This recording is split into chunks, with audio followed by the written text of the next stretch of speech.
Howdy guys, and welcome back to PCM 24, Albert Engel's pro career. We are almost midway through the Giro, at least we'll cross the midway point in this episode, and for once in a Grand Tour, things aren't going Albert's way. We did open his Giro campaign with a win, which was excellent. Things were looking up, but unfortunately, you can see in the bottom left here, just next to my head, but he has had the effects of this week-long or 2-week-long rest period come into play, which is a very low level of fitness, only 76%. He actually starts his season with more fitness than that. So it's coming back to bite him, but it is a long Giro like usual, and the third week is typically decisive. Currently, we're about a minute 10 back on Jonas. He's here with the Ineos team. Very strong team they've brought. Who's about a minute 10 back from him. And then it's Nans Peters from Onse out in the front. He managed to get in a breakaway and take the stage. But in this stage, we have a big one. We have a Category 1 climb followed by the HC climb Blockhouse. Very hard climb. And with the kind of form Albert's in, we're hoping he's on a positive day because this could be a very difficult one to navigate. Anyway, let's get down to that start line in Isernia. Welcome to Isernia for the start of the 9th stage of the Tour of Italy. This is the first of what can be called a high mountain stage, since there are several big climbs and almost 5,000 meters of vertical gain. From the outset, the terrain is demanding, with 3 ascents, one after the other, in the first 40 kilometers. Things quieten down for a while before the first category, Passo Lanciano, is tackled.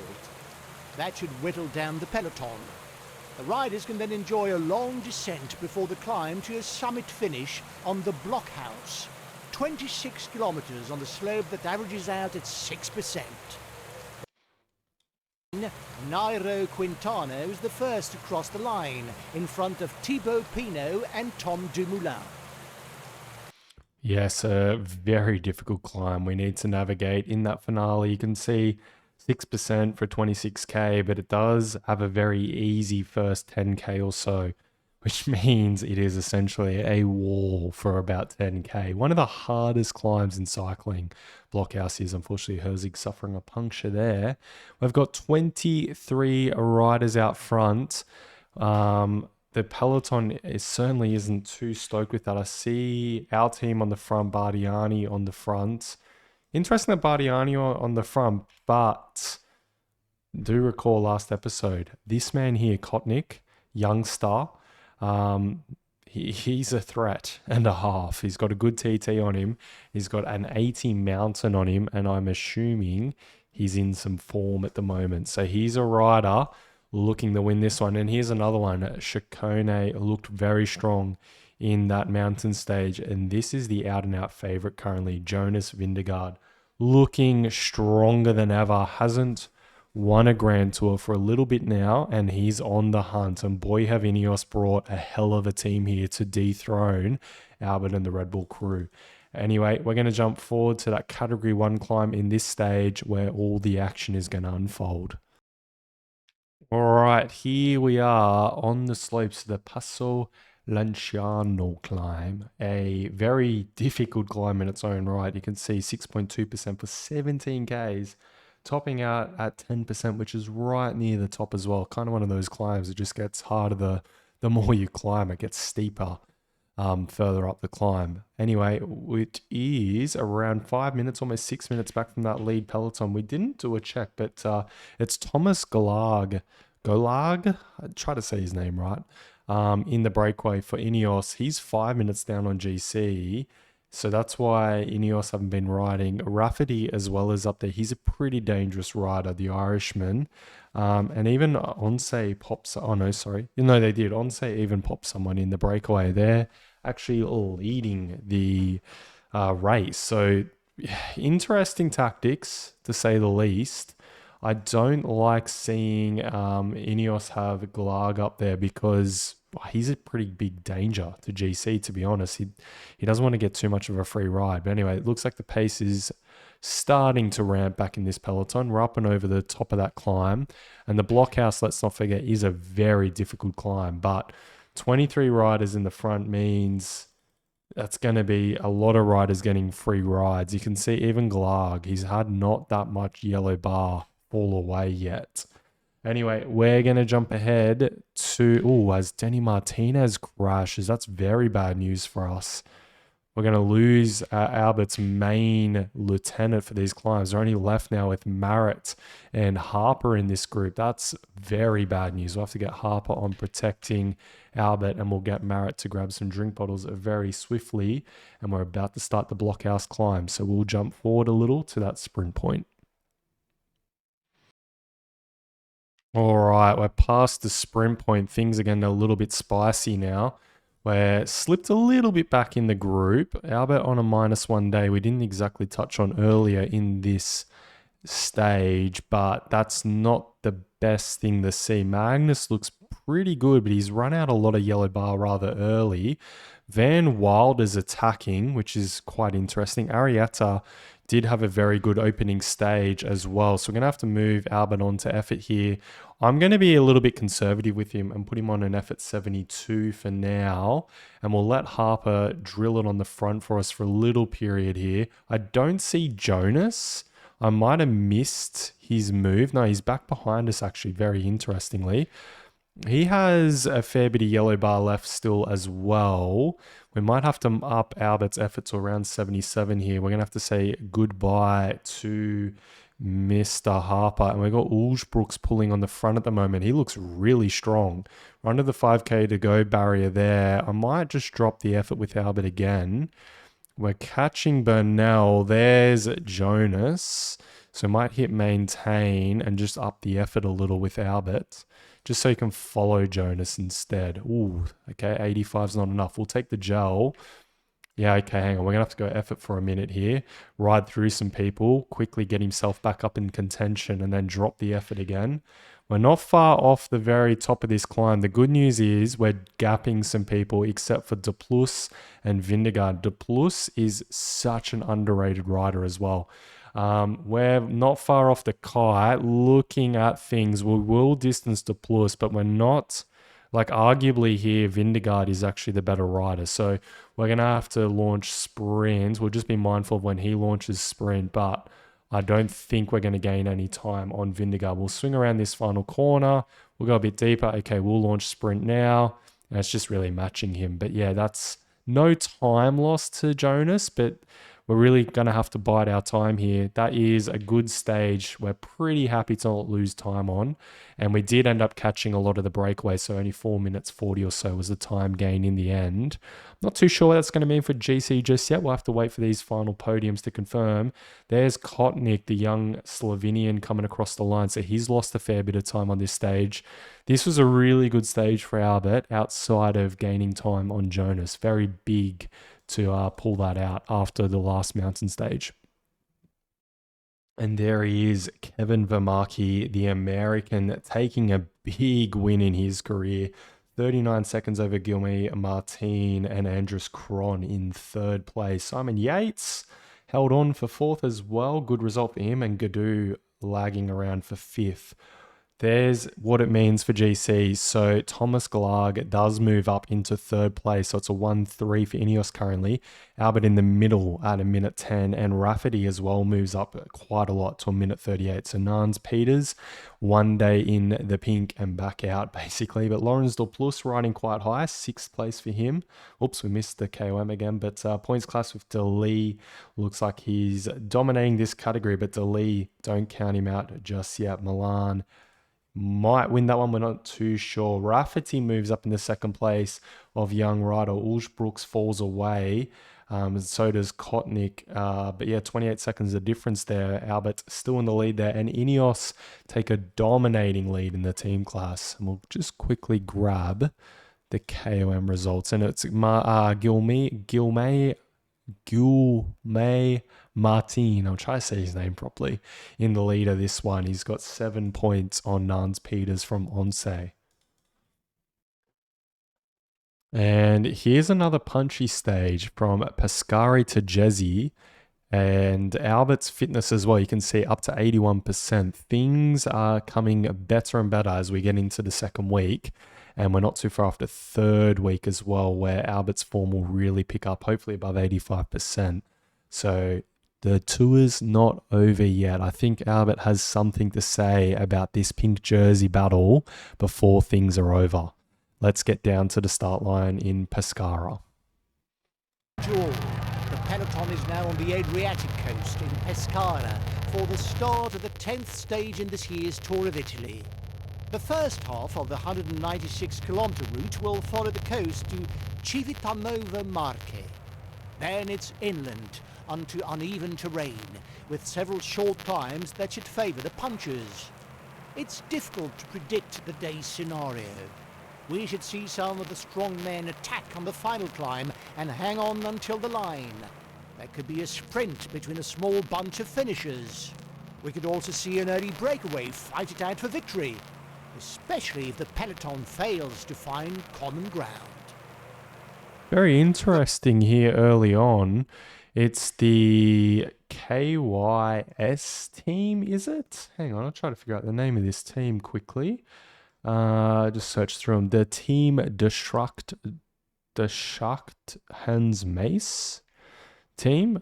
They were chasing really hard. They've now just sent someone off the front, and the Versace cycling team is trying to shut that one down. So I think their plan was to make it in the breakaway today, and they missed it. And the old team manager was shouting down the team telecom, down the radio, race radio, and telling the boys, sort that out immediately or there's no dinner tonight. Anyway, that is that. They've managed to get themselves involved, have they? No, they've actually missed it altogether and have given up. So no dinner for those boys tonight. Let's jump forward to this first Category 4 climb. Here we go. We're slipping back a little bit, so I have to up Albert's effort to 70. On this Category 4 climb, we're about, call it 4 minutes from the front of the bike race. 7 riders are in that breakaway. 1 has been dropped. It is Zanetti from Bahrain, victorious the Italian. I think we'll see him back in the peloton very shortly up this next steep climb. I see him there now, and it's around 3 minutes to the front of the race. Unfortunately, Richard Carapaz, who I didn't know, now rides for Lidl Trek, suffering a crash. I did not know Richard Carapaz was riding for them. Very strong climber he is. He's a little bit down on GC. I think they're all in for Chicone, or are they more in for McNulty? No, it is. Or is it Skillmoser? No, it is. It's all about the Dane. Not quite, or the Italian, sorry. Not quite doing the job just yet, but, you know, long way to go on this Giro, just like Albert keeps saying about that man behind him. Race ain't over yet, boy. All right, let's jump forward to where all the spicy stuff will be in this stage. Right, we're about to hit the spicy stuff. There's splits happening behind. Unfortunately, we've only realistically got Harper, maybe even Herzig, available to us. The rest of the team on Tronchon. I just see him in the middle there. Rest of the team is maybe a little bit too far back, so we'll just grab everyone and move them up onto Albert's wheel. And then we'll grab Albert onto Jordy Meuse's wheel, or Muse's wheel. I don't know exactly how to say his name. We'll pop Jordy Meuse on around effort 81 just to maintain position for now. Hopefully the rest of the team do make their way up here and onto Albert's wheel. There is Danny Martinez, so that's good news. Oh, I've got an attack there from Mr. Ciccone, or Ciccone. We can slip Chris Harper in that wheel there. Tronchon's also here. Tronchon is very similar effort-wise to Chris Harper, and Herzig as well might want to slip in that gap. So let's just quickly order that. We'll have to up the effort here as well, just whilst everyone quickly gets themselves sorted behind. Hopefully they all managed. They seem to have, which is great news. And Jordy Meuse has done a great job. So the team has kind of got themselves organised at the right time. We'll go 99 now with Jordy Meuse. Use up whatever is left in those legs, Jordy. We need a very heavily reduced bunch. And we got Herzig in the line next up. We're at 5K to go. And we've got a fair whack or fair chance at this really to have a crack at another stage win. Herzig is now hitting the front. We got Van Eldvet and Blackmore trying to get their way off the front. And Herzig has just run out of red bar, so we'll get him out of the way. Tronchon now is going to hit the front for us. He has no drink bottle left, but that will be fine.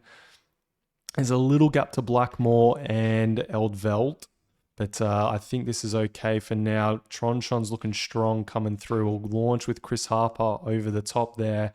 Then go with Danny Martinez and go with Albert now. I think Albert's going to get himself boxed. Is it going to be Kotnik or no? It's going to be Anar Dali. This man is on fire at the moment. I think he's going to take the points class lead with that move, and Albert sneaks through for 6th place. I think we got a little wrong with our lead out. We should have tried to start launching riders a little bit sooner, but that's okay. McNulty in 5th, Van Wilder in 4th, Kotnik having a much better day in 3rd, and Magnus getting up there in 2nd place. Really good ride by him.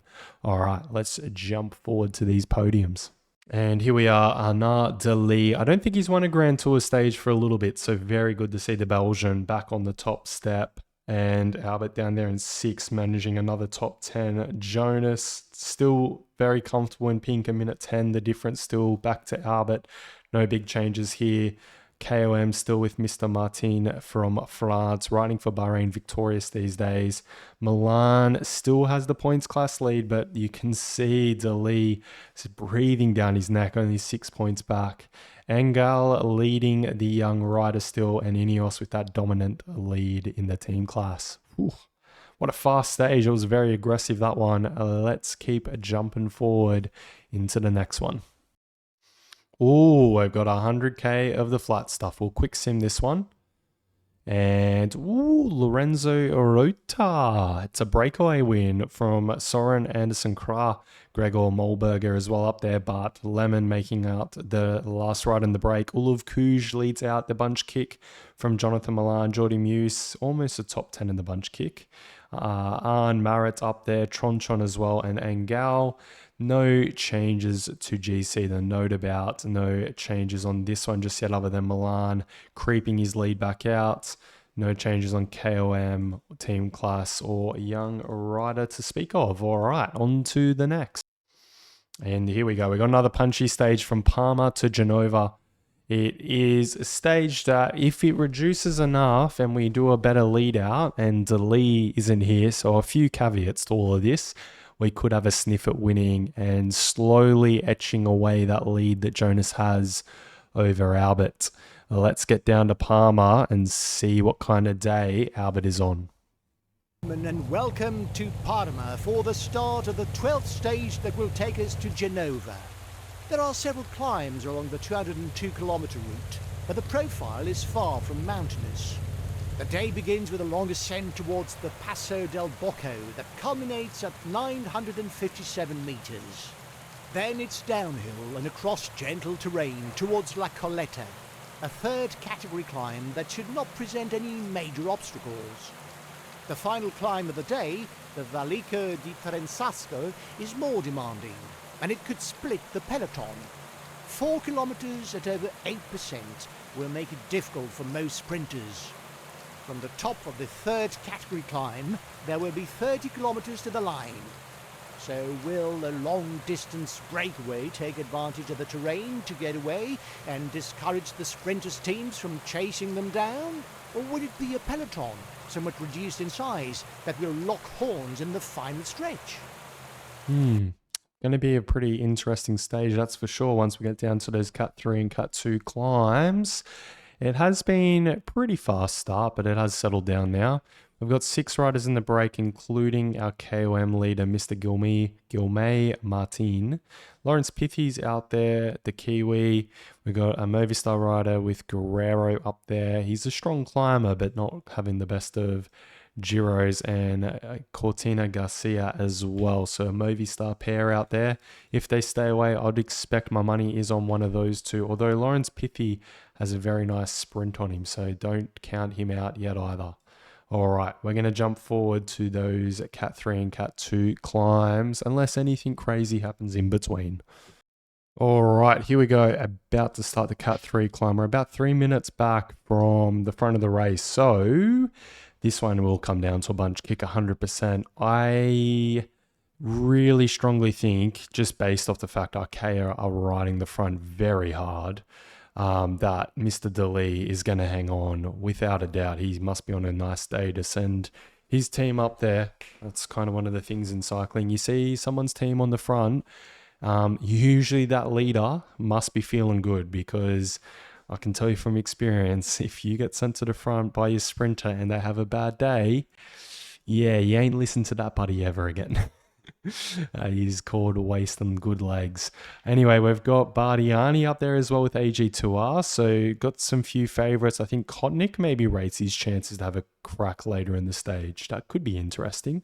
And AG2R do have Ghana in this bunch somewhere, and also Duplus. So quite a few things for them to worry about. And let's not forget this man here, Ulov Kuj. He has been on a lot of duties of looking after Jonas, not given too much of his own chances, but more so than Jonathan Milan, he likes to get over climbs. So potentially could be a stage for him. With that Cat 3 dealt with, you can see it actually took quite a lot out of Albert. But I'm thinking one of our two fast finishers could be a subtle chance for them. Let's get onto the slopes of this Cat 2 to find out. Here we are on that category 2 climb, and the pace has gone really hot on it. I happen to up Albert into an 89 effort just to make sure he stays near the front. I expect splits across the top of this one, and you can see Jonas himself is being very attentive. He's running a little bit more conservative than Albert was, but no splits to speak of there, very interestingly. It's still AG2R, Bardiani, and Archaea pulling, which means it's their three.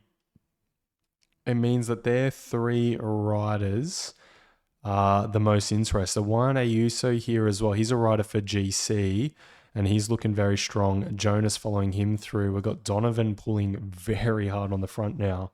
I'm assuming it must be for Ghana. It can't be that they're thinking Duplus is going to have a sniff at this stage. It must be that Ghana has the legs to have a crack at this one. We've got 20k to go. We might try to assemble our two. Now, out of Marit and Jordy Muse is the better sprinter, so we'll get Marit onto our wheel, and then we might try to assemble the rest of our riders after that. So we'll lead out those two boys. We've got Herzig up here. He's got a lot in the legs. I think we'll go Tronchon, Chris Harper, maybe a Lotti or Herzig, probably Herzig, and then a Lotti, and then finally Denny Martinez. We'll go Denny Martinez on around an 85 effort. We'll use Transcend for now. We might put him down on an 80 effort even.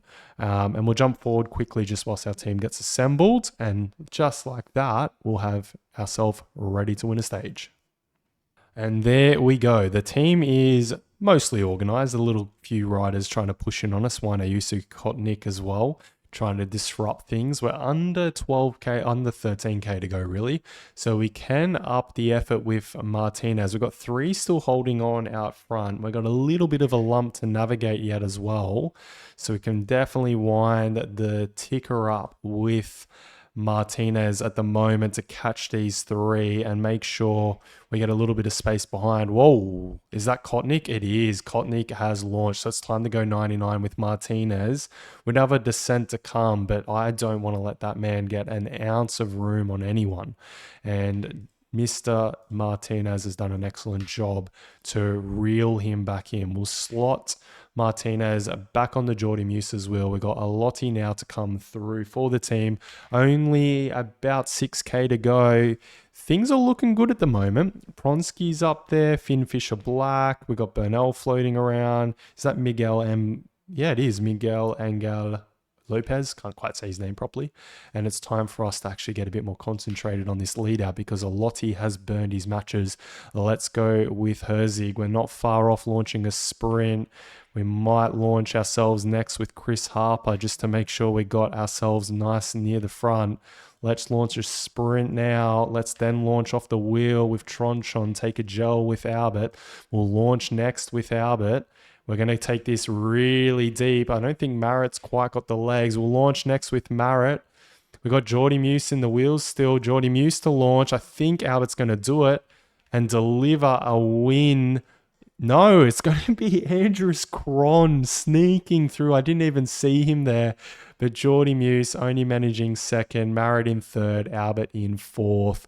We probably should have tried to squeeze some bonus seconds for Albert there, but I really wanted to pay back the efforts of the team. Unfortunately, Jordy Muse not quite delivering, with Andrews Cron squeezing under the shoulder to take out a massive stage win for his team. And there he is, the Dane, Andrews Cron. I did not have him winning this stage, if I'm honest. Jordy Muse second and Arne Merritt in third, out two. Albert in fourth, Tronchon in fifth, Martinez in sixth, and Garner, the next non-Red Bull rider, down there in seventh. No shifts on GC to speak of, except that our Onse rider has fallen out of the top 10, with Chicone moving up. We've got Martin still leading that KOM. He has extended his lead after this stage. Milan still leading the points class to Lee. Not too far back still. It's going to be a fight all the way to Milan, I think, or Rome. This one finishes in. And then we've got Albert leading the points class and Ineos absolutely dominating the team. All right, well, what a stage that was. I'm going to jump forward to take a little sneaky at next episode stage, but that was much more like it. I'm feeling more confident about Albert. He's got his fitness increasing, and we're not far off the third week where it'll tick up again. Hopefully above 85 is what we're hoping for, and that will give us a lot more confidence. We might quick sim this one. We'll do a little cheeky. It's a flat stage, so just to keep moving us forward. Look at that. Albert in the top 20 there. Not bad at all. Ulov Kuj finally gets himself a stage win, being let to do his thing and showing off just how fast he is. De Lee getting one over Milan as well. That is a big result. So flicking over to GCs, no changes on this one, no changes on KOM, no changes on Young Rider, no changes on team class, but over on the points front, and like I said at the end of the last stage, this is going to be a massive fight. There's only 7 points in it once again. De Lee snipping at the heels of Milan. Ulov Kuj as well, not far off. If he's given enough elements of being able to ride for himself and look after his legs, he could have a fight for the purple jersey. And this is a hell of a fight over here. You can see we've got 4 riders. We haven't spoken about this, but there's 4 riders that could win this Giro. Darren Rafferty, Thomas Glarg, youngster, well, not so young anymore, but IRL, a very talented climber for Visma IRL. This guy is, very good.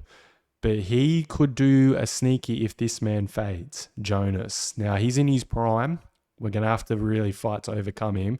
But Darren Rafferty is as well a very, very good climber. IRL, he's very young though.